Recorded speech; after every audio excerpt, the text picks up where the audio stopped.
What the happened in that throw versus T1? That was diabolical. Tell us what the happened, please. Welcome everyone to another season, another episode of Timeout, where we don't get to hear from the players, but actually the coaches behind the scenes and the maybe brains of the teams, we could so say. Please come down and join us. But before we get started, Six Fingers, hello. Hello. You're here, but you're not here. Where are you? I'm in Indonesia right now. Well, I'm glad we can still have you here digitally, right? Robo Six Fingers here joining us. All right, well, now that we've all gathered here, this should be fun because I just had a discussion with the Korean and Japanese team coaches, and there were some interesting discussions, some interesting answers, and I'd love to hear what your thoughts are. Obviously, Masters Bangkok just happened. T1 takes the victory, Pacific back at the top of the leaderboard. And I just want to hear kind of your thoughts, watching that game, or do you think now, all right, Pacific really truly is the best region in the world? They had arguably the most experienced players, right? And Stax is pretty much, I'm pretty sure, the most experienced player. You have Meteor. I mean, you have guys that have tenure, that know what it's like to play on that stage against guys that just don't. Specific teams are showing up, and it's not only those two. I think the competition's tight. I think there's different teams that could qualify, yeah. Meow, I want to ask you, just obviously a slow start for Team Secret, but how do you reflect on the team's performance? We played very poorly. Like, we tried to change a lot from what they played last year, right? And I guess that actually was the poison for us. Since we didn't have too much time, I shouldn't have changed the team like completely, right? So for this stage one, I think I'm very confident. Can you give us a hint on any changes you've made? Roles, okay. Okay. Six Fingers, we'd like to hear your thoughts as well, because obviously I think there was a lot of discussion around Boom Esports coming in and can they do well, can they hang with the best? And I think you guys surprised a lot of people with the performance. Obviously, I'm sure you would have loved to do more, but how do you reflect on Boom's performance at Kickoff? Can actually my team competing with the Pacific teams, like especially the franchise one, because last time we only played in the tier 2, right? And turns out they played quite well. We just need to fix some of our mistakes. I feel like we still can compete here, and then I hope the best for the stage 1 for my team as well. For the other coaches here, were you surprised at Boom's performance, or? Not surprising both ways. Both ways. How they were winning and how they were throwing. How they were winning and how they were throwing. Okay. Let's get into the first piece here of Timeout. Now, this is continuing on from last year, but we've got little O and X panels here. If you lift, it's the second one under the Timeout panel. So I'm going to throw a bunch of statements at you, and if you agree, you hold up the circle, and if you disagree, you hold up the X. First up, teams now need a full coaching staff in order to win. 1, 2, 3. So we all agree except for... What? Whoa, hold on. It's hard. It's a really hard one because I was in the same boat. I needed to add someone. I felt like I couldn't do it alone. I think you can win just with one coach. It's not it's impossible to do. Yes. So That's true. Both ways. That's true. There's teams that can win with barely having a coach. Depends how much responsibility True. your IGL has. It's possible. It's just easier It's with not. that. You are not likely to be successful if that were the case, but anyone can hit lightning in a bottle. Yeah. Winning an international tournament means that you can come back and beat your region easily. All right, everybody disagrees. All right, well, Six Fingers, you were very quick to put up your X. Why do you disagree with that statement? Doesn't mean if you win something and then go back to your region, it's gonna be easier. I don't think so. Especially in the Pacific, because in the Pacific, we have so many teams that have different play style. Koreans have the structured one, right? And then we have PepperX with the one W gaming one, right? Always PaperX. I knew it was coming. Always PaperX. We have structure, and then we have paper. I think it just raises the level, Just because you play them every day, right? Like in scrims and stuff, yeah, we can do it too. We have more time to practice than them now, right?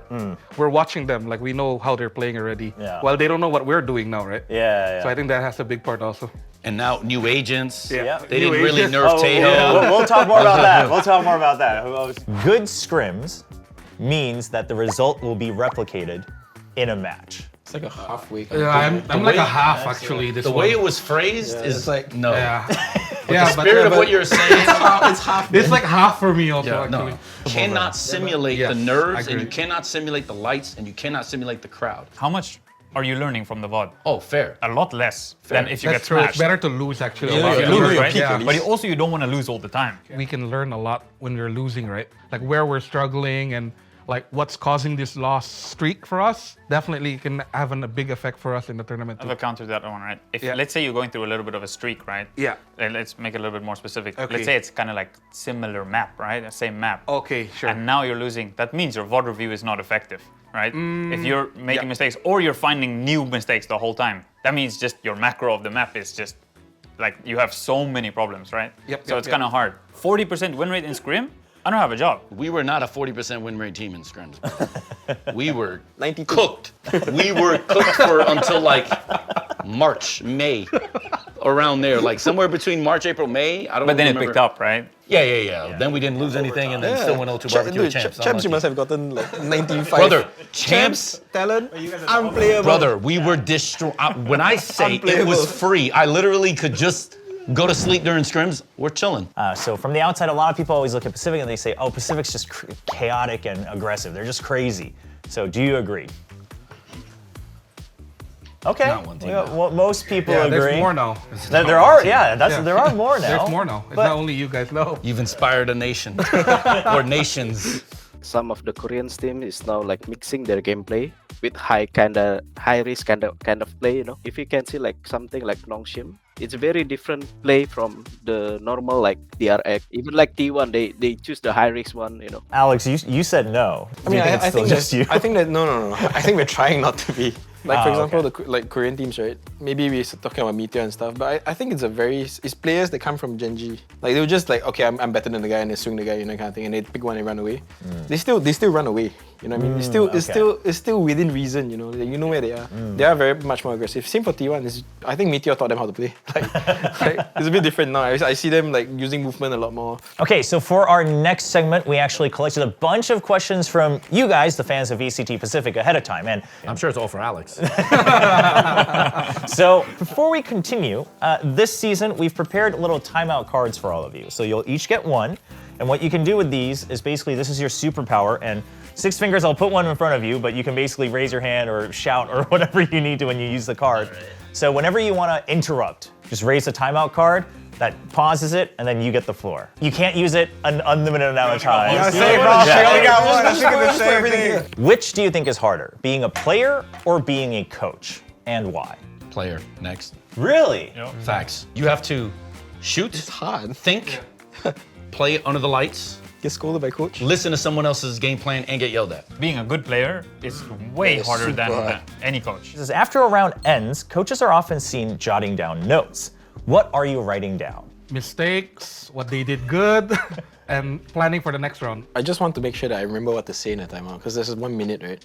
I kind of need to know like 3 rounds ago. I wrote this down to tell them that they're missing something, you know. So it's just there for me basically. That feeling sucks. Yeah. Like, oh, I ran out of time, and I forgot to say this part also. This one is coming in from the VCT Pacific Twitter. But the question is, do you prefer to follow the meta or do something new? I mean, it's both, but I think my players respond better to like new things, new stimulus, you know. And I think it jots their minds. Well, I'm not very good at the meta in the first place. There's no way how you can play something that's off meta on all 7 maps and have about it that? actually prepared. How about week to week with 3 days practice? Come on, bro. Have it But I consistent, think all of that's them. a skill, you know. Like, We made top 4 no, but twice. I think that's because you train in a Twice. certain way. To me, it's the most effective way in franchising. If I go meta, there's a lot of counters to counters. It's actually more practice. It takes way more thought. I'll just keep you behind the 8 ball, not me. I know what's coming, you don't. All right, well, now let's flip this because this is a different question, but from one of the Japanese fans, is how do you deal with frustration? Do you have anything that you specifically do? And Alex, they specifically... Mine's on camera, man, They so- well, they wanted to ask, how do you deal with it? Is it really just letting it out when you're not in a timeout? I guess so. I never really thought about it. I mean, after a match is done, you know. I try to tell them, I try to be as calm as I can. Like, the result is finished, you know what I mean? Well, yeah, They're already stressed to like hear. They don't need that. Right. So, like, Okay. You get a bad rep for that one as well. Like, you always get caught. Like, there's no way you go like this and the camera's gonna be on you. for sure. It's just- They're I don't waiting, know. they're like, please. There's one replay operator that's just recording Alex. Like, We have to be calm and we have to provide solutions, Because if not, then everything is cooked at that point. Because you're like the beacon of hope that they have left when you call when you you're hit the that final button. line, yeah. Who do you think is the most perfect IGL right now in the game? And let's say within Pacific. Like, To be honest, I like the way Munchkin call. Playing kind of default slow. It's not like very in a hurry to make some decisions. Like he played based on like the info first. Stacks. I do know that he's the one who's arranging the team. Like when they're playing, he's the one who's calling everything. He's the one who wants them to play, right? I think that's very, very good for an IGL to do. I'm not sure because we don't know him very well, but I think Francis is actually underrated. Notion Red I Forest. think he's actually very Pretty good. That guy is good. Yeah, you know firsthand. I'm just gonna be the homer and be like, I think You gotta say Cruz, Cruz, right? he's the best IGL in Pacific. It's Yeah? just, it's not even close. Sure, you can talk about the aim and all that stuff, but like, guys, it's just free. Like, it just is what it is, man. Sure. Oh, all right, timeout. I'll counter you. Our new IGL. Okay. Maybe. Okay, how much can you But share? I haven't seen it. Nothing. I don't know. Nothing. That's where my No. timeout ends. Oh, no. Fair. Fair. No, while you were saying your own player, right? I was like thinking, oh, why didn't we say our own player? Well, he doesn't have one.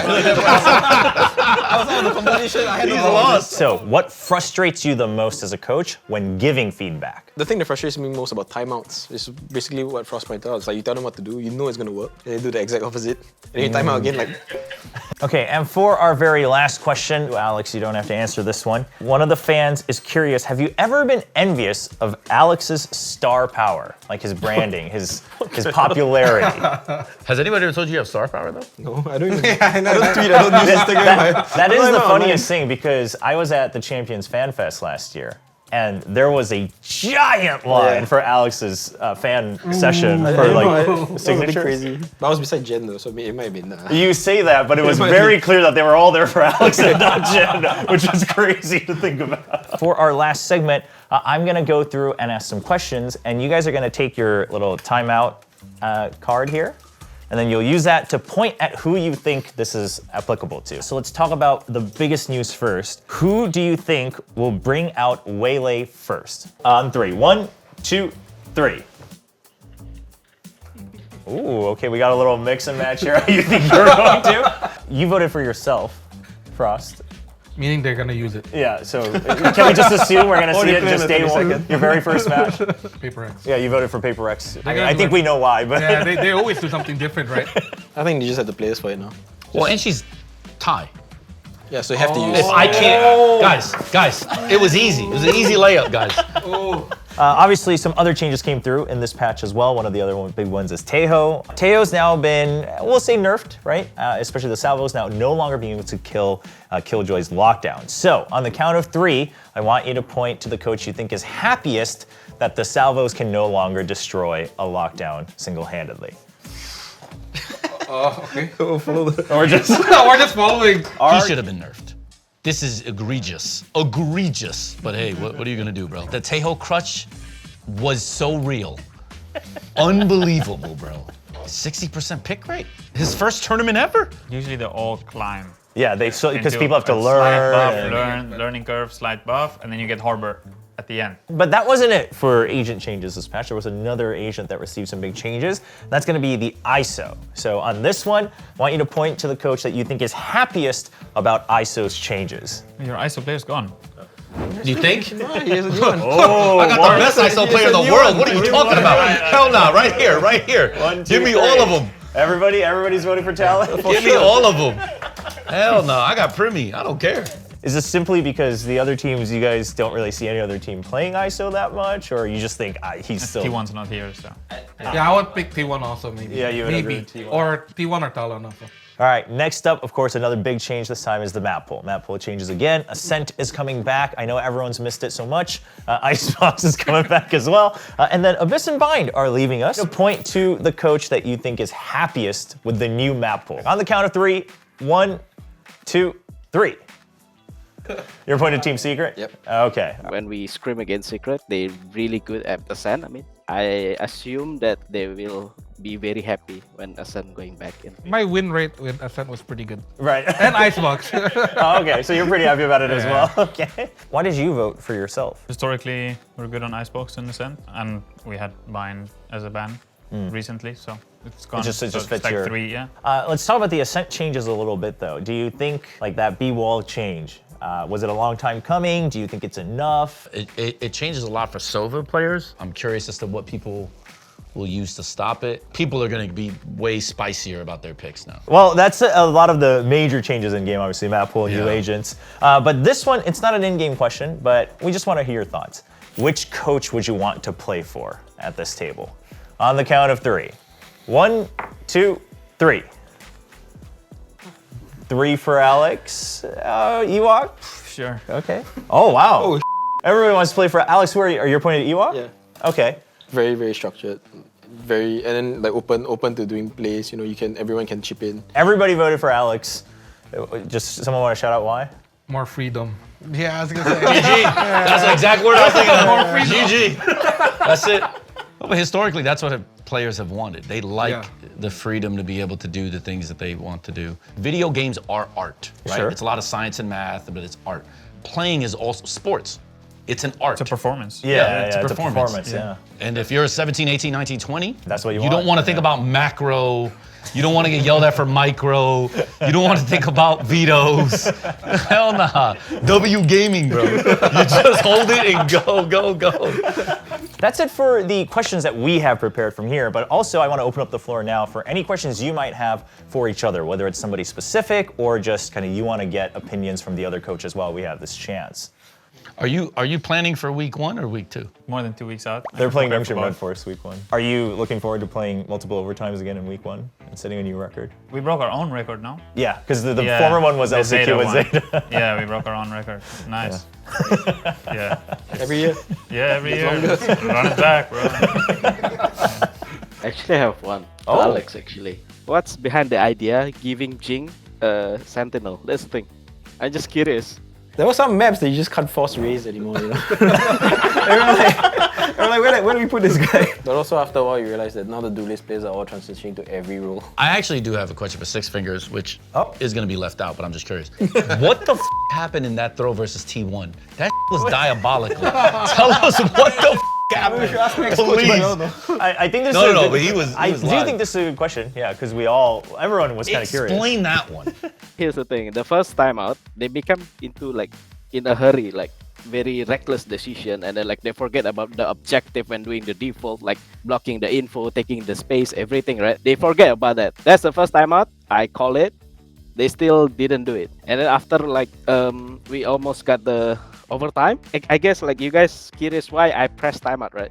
It's because like the players asked for it. I don't know why. What happened? Like if I remember, like they want to talk about something, That and is- then during Oh, I that remember timeout, that, I just like, okay, guys, just do your idea, just have fun, you know. That's all. That's going to be it for all the kind of questions and discussions we have prepared today. But before we say goodbye, I just want to give everyone a chance just to kind of share your thoughts about the content today, and also obviously any shout outs to the fans that are watching, getting ready for stage 1, and what your kind of goals and aspirations are for stage 1. Let's start with Six Fingers. For the fans, I can say keep watch and support the Pacific scene. Yeah, just thanks for the opportunity. It's always fun kind of to do these things. Same as everyone else. Thanks for watching this content, you know. I usually enjoy myself a lot when I meet all the coaches. I think it's nice to hang out with people my age group. Thank you to everyone involved, fans, Thailand. I hope that Pacific wins this year, champs. I hope we are the one. If not, I hope we actually take it home, because I'm tired of it going to NA or EU. Thank you to TS fans. Without them, we wouldn't be here right now. For all the fans, thanks so much for watching. We hope you enjoyed this season of Timeout as well, and catch all the matches from not just these teams, but all 12 teams this year in VCT Pacific. And we'll see you in the live matches.